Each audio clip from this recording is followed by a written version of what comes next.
Assalamualaikum warahmatullahi wabarakatuh. Ensiklopedia Al-Fatih kembali ke hadapan Anda untuk berbagi info Islami. Semoga menginspirasi aktivitas Anda hari ini. Dan jangan lupa klik tombol subscribe dan aktifkan notifikasi tombol lonceng agar tidak tertinggal berita terbaru dari Ensiklopedia Al-Fatih.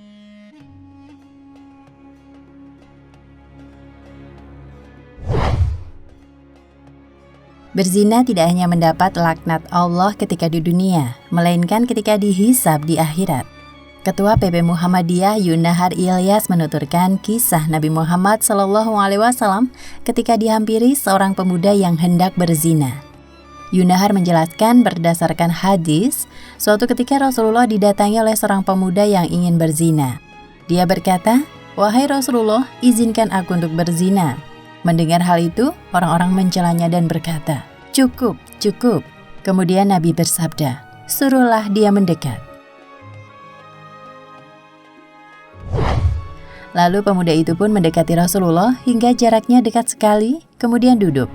Setelah itu Nabi berkata kepadanya, "Apakah kamu suka jika perzinahan terjadi pada ibumu?" Pemuda itu pun jawab, "Tidak, demi Allah."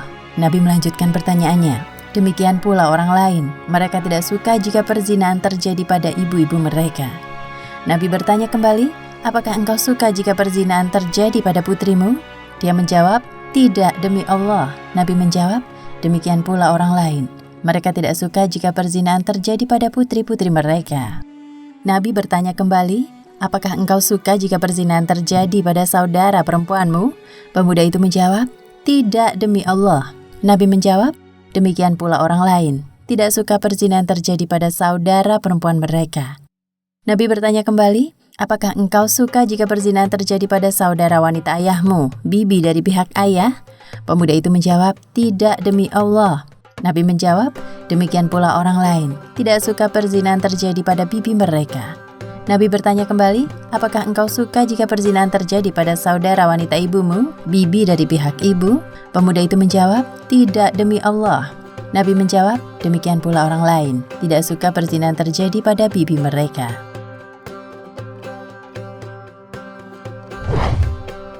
Kemudian Nabi meletakkan tangannya pada tubuh pemuda itu dan berdoa, "Ya Allah, ampunilah dosanya, sucikanlah hatinya, dan jagalah kemaluannya." Setelah doa ini, pemuda itu tidak pernah terpikirkan dengan perbuatan zina sedikitpun. Pemuda ini adalah pemuda yang jujur, pemuda yang takut bermaksiat kepada Allah. Dia tidak ingin nafsunya yang menggebu-gebu menjadikannya terjatuh dalam perzinaan, maka dia meminta izin untuk berzina kepada Nabi. Maka Nabi menasehati dan mendoakannya, hingga hilanglah keinginan untuk bermaksiat kepada Allah. Demikianlah nasihat dan doa dapat menghilangkan kemungkaran. Sesungguhnya Allah dan Rasul-Nya telah mengharamkan zina, telah menerangkan kejinya, buruknya, dan jahatnya. Bahkan Dia melarang dari mendekatinya. Dan janganlah kamu mendekati zina. Sesungguhnya zina itu adalah suatu perbuatan keji dan suatu jalan yang buruk. Quran Surat Al-Isra ayat 32. Nabi bersabda, "Tidaklah pezina melakukan zina di saat berzina, sedangkan dia dalam keadaan beriman."